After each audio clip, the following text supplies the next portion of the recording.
ಗುರು, ರಾಹು ಮತ್ತು ಕೇತುಗಳು ರಾಶಿ ಬದಲಾವಣೆ ಮಾಡಲಿವೆ.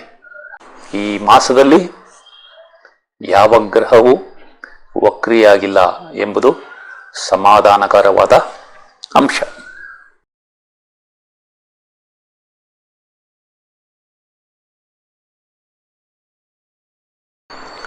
ಆತ್ಮೀಯರೇ, ತಮಗೆಲ್ಲ ಆಸ್ಟ್ರೋ ಸೀಕ್ರೆಟ್ ಬೈ ಶಿವ ಚಾನಲ್ಗೆ ಆತ್ಮೀಯ ಸ್ವಾಗತ. ತಾವೆಲ್ಲ ಪ್ರೀತಿ ಮತ್ತು ವಿಶ್ವಾಸದಿಂದ ಈ ಚಾನಲನ್ನು ವೀಕ್ಷಣೆ ಮಾಡುತ್ತಿದ್ದೀರಿ.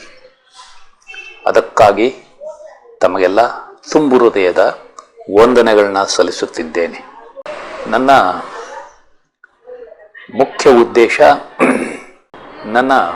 ಮುಖ್ಯ ಉದ್ದೇಶ ಗ್ರಹಗಳ ಸಂಚಾರ ಪ್ರತಿಯೊಂದು ನಕ್ಷತ್ರಗಳಲ್ಲಿ ಆದಾಗ ಯಾವ ರೀತಿಯ ಪರಿಣಾಮಗಳು ಪ್ರತಿಯೊಬ್ಬ ವ್ಯಕ್ತಿಯ ಜೀವನದಲ್ಲಿ ನಡೆಯುತ್ತದೆ ಎಂಬುದನ್ನು ತಮಗೆ ತಿಳಿಯಪಡಿಸುವುದು.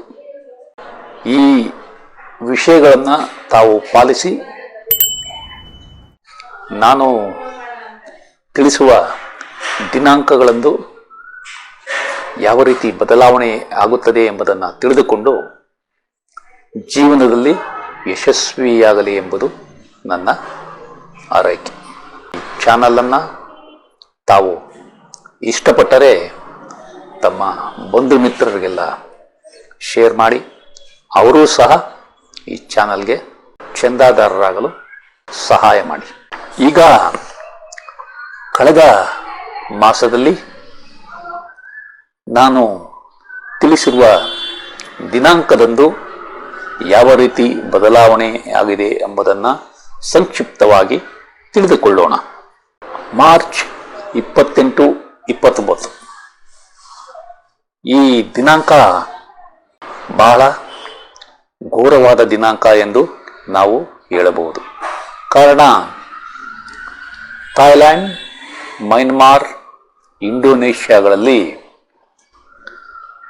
7.7ರಿಂದ 7.9 ತೀವ್ರತೆ ಇರುವ ಭೂಕಂಪನ ಸಂಭವಿಸಿ ಸಾವಿರಾರು ಜನರು ತಮ್ಮ ಪ್ರಾಣವನ್ನು ತ್ಯಜಿಸಿದ್ದಾರೆ. ಅಂದು ಅಮಾವಾಸ್ಯೆ ಮತ್ತು ಸೂರ್ಯಗ್ರಹಣ ಇತ್ತು ಎಂಬುದು ತಾವು ಅರ್ಥ ಮಾಡಿಕೊಳ್ಳಿ. ಅದೇ ರೀತಿ ಏಪ್ರಿಲ್ 2ನೇ ತಾರೀಕು ಡೊನಾಲ್ಡ್ ಟ್ರಂಪ್, ಅಮೆರಿಕದ ಅಧ್ಯಕ್ಷರು, ಟ್ಯಾಕ್ಸ್ ಬಗ್ಗೆ ಘೋಷಣೆಯನ್ನ ಮಾಡಿದ್ದಾರೆ. ಆ ಘೋಷಣೆಯಿಂದ ಪ್ರತಿಯೊಂದು ದೇಶದಲ್ಲಿಯೂ ಕೋಲಾಹಲ ಎದ್ದಿದೆ. ವ್ಯವಹಾರಗಳು ಬಹಳ ಏರುಪೇರು ಕಂಡಿವೆ. ಇದನ್ನು ತಾವು ಅರ್ಥ ಮಾಡಿಕೊಳ್ಳಿ. ಕ್ರಿಕೆಟ್ ವಿಷಯಕ್ಕೆ ಬಂದರೆ, ಏಪ್ರಿಲ್ 10ರಂದು KL ರಾಹುಲ್ ರವರು 53 ಬಾಲ್ಗಳಲ್ಲಿ 93 ರನ್ನನ್ನು ಬೆಂಗಳೂರಿನ ಚಿನ್ನಸ್ವಾಮಿ ಕ್ರೀಡಾಂಗಣದಲ್ಲಿ ಹೊಡೆದು ಅದ್ಭುತ ಬ್ಯಾಟಿಂಗ್ ಪ್ರದರ್ಶನ ಮಾಡಿದ್ದಾರೆ. KL ರಾಹುಲ್ ಬಗ್ಗೆ ಕಳೆದ ಹಲವಾರು ವಿಡಿಯೋಗಳಲ್ಲಿ ನಾನು ವಿವರಣೆ ನೀಡಿದ್ದೇನೆ.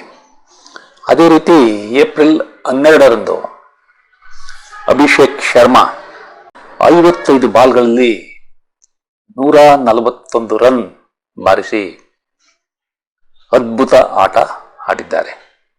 ಇವರ ಬಗ್ಗೆಯೂ ಸಹ ಕಳೆದ ವಿಡಿಯೋಗಳಲ್ಲಿ ನಾನು ಉಲ್ಲೇಖ ಮಾಡಿದ್ದೆ.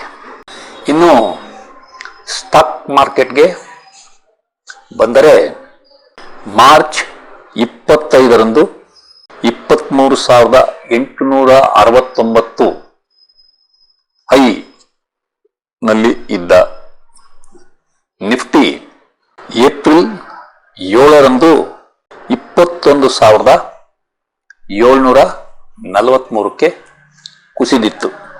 ಅಂದರೆ ಮಾರ್ಚ್ 25ರ ನಂತರ ಹಾಗೂ ಏಪ್ರಿಲ್ 7ರ ದಿನಾಂಕಗಳ ಮಧ್ಯೆ 1507 ಅಂಕಗಳ ಕುಸಿತ ಕಂಡಿತ್ತು.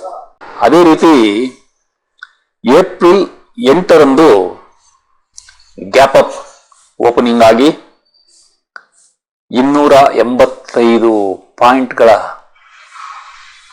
ಮುನ್ನಡೆ ಸಾಧಿಸಿತ್ತು. ದಿನಾಂಕ 17 ಏಪ್ರಿಲ್ ರಂದು 23,851ಕ್ಕೆ ಮುಕ್ತಾಯಗೊಂಡಿದೆ. ಅಂದರೆ ಹೆಚ್ಚು ಕಡಿಮೆ ಮಾರ್ಚ್ 25ರ ಹೈ 23,869ಕ್ಕೆ ಹತ್ತಿರವಾಗಿ ಮುಕ್ತಾಯಗೊಂಡಿದೆ. ಇದನ್ನ ವಿ ಶೇಪ್ಡ್ ರಿಕವರಿ ಎನ್ನುತ್ತಾರೆ. ಇದು ಒಂದು ಒಳ್ಳೆಯ ಬೆಳವಣಿಗೆ. ಈಗ ನಾವು 2025ರ ಮೇ ಮಾಸದ ಭವಿಷ್ಯವನ್ನ ತಿಳಿದುಕೊಳ್ಳೋಣ.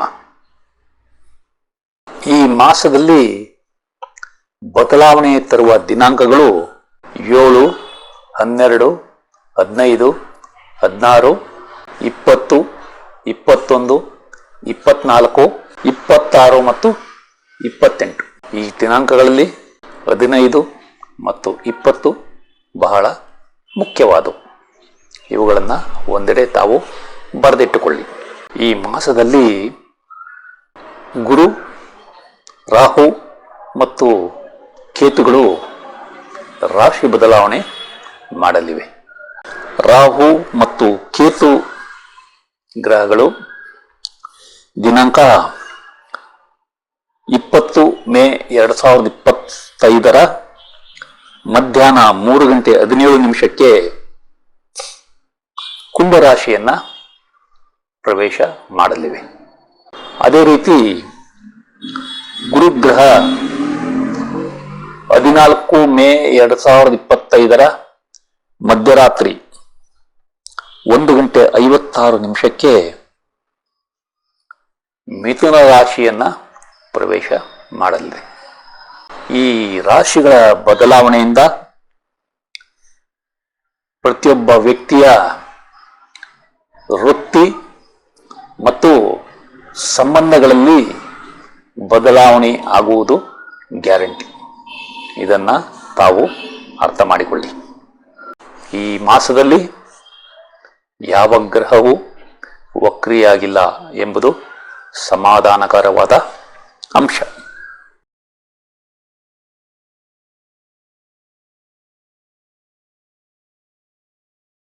ನಿಮ್ಮ ಹೂಡಿಕೆಗಳಲ್ಲಿ ಯಶಸ್ಸನ್ನ ಕಾಣುತ್ತೀರಿ. ನಿಮ್ಮ ಸಾಲ ಮರುಪಾವತಿ ಸುಲಭವಾಗಲಿದೆ. ನೀವು PhD ಪದವಿಗಾಗಿ ಯತ್ನಿಸುತ್ತಿದ್ದರೆ ಅದು ಈ ಅವಧಿಯಲ್ಲಿ ಯಶಸ್ಸನ್ನ ಕಾಣುತ್ತದೆ. ನೀವು ಕುಟುಂಬದಿಂದ ದೂರ ಅಂದರೆ ಸ್ಥಳ ಬದಲಾವಣೆ ಮಾಡಬೇಕಾಗಬಹುದು. ಈ ಅವಧಿಯಲ್ಲಿ ನಿಮ್ಮ ಸಿಟ್ಟು ಕಡಿಮೆ ಇರುತ್ತದೆ. ನೀವು ವಿದೇಶದಲ್ಲಿ ವಾಸ ಮತ್ತು ಅಲ್ಲಿ ಯಶಸ್ಸಿಗಾಗಿ ಯತ್ನಿಸಿದರೆ ಅದು ಈ ಅವಧಿಯಲ್ಲಿ ಸಾಧ್ಯವಿದೆ. ನಿಮ್ಮ ಜೀವನದಲ್ಲಿ ಕಷ್ಟಗಳು ಕಡಿಮೆಯಾಗುತ್ತವೆ. ನೀವು ಅಕ್ಕಪಕ್ಕದ ಮನೆಯವರ ಜೊತೆ ಒಳ್ಳೆಯ ಸಂಬಂಧವನ್ನು ಹೊಂದುತ್ತೀರಿ. ನಿಮ್ಮ ವ್ಯಕ್ತಿತ್ವ ಮತ್ತು ಬುದ್ಧಿಶಕ್ತಿ ಈ ಅವಧಿಯಲ್ಲಿ ಚೆನ್ನಾಗಿರಲಿದೆ. ನಿಮ್ಮ ಹಾಸ್ಟೆಲ್ನಲ್ಲಿರುವ ಮಕ್ಕಳು ಯಶಸ್ಸನ್ನು ಕಾಣುತ್ತಾರೆ.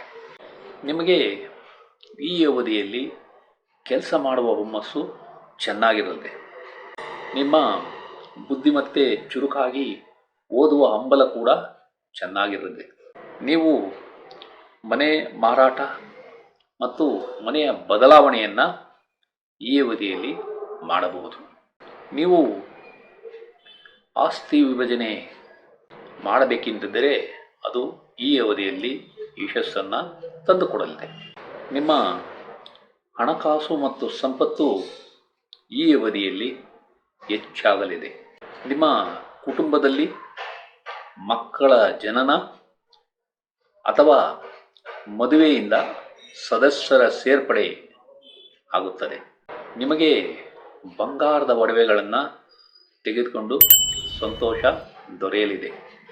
ನಿಮ್ಮಲ್ಲಿ ಉತ್ತಮ ಮಾತಿನ ಸಾಮರ್ಥ್ಯ ಮತ್ತು ಮಾತಿನಲ್ಲಿ ನೈವಂತಿಕೆ ಚೆನ್ನಾಗಿರಲಿದೆ. ನಿಮಗೆ ಪಿತ್ರಾರ್ಜಿತ ಆಸ್ತಿಗಳು ಸಿಗುವ ಸಂಭವ ಇಲ್ಲ. ನಿಮಗೆ ಬರಬೇಕಾದ ಇನ್ಶೂರೆನ್ಸ್ ಹಣ ನಿಧಾನವಾಗಿ ಕೈ ಸೇರಲಿದೆ. ನಿಮಗೆ ಕಷ್ಟಪಡದೆ ಲಾಭವಿಲ್ಲ. ನಿಮಗೆ ಬಲಿಷ್ಠ ಶತ್ರುಗಳ ಕಾಟ ಹೆಚ್ಚಾಗಲಿದೆ.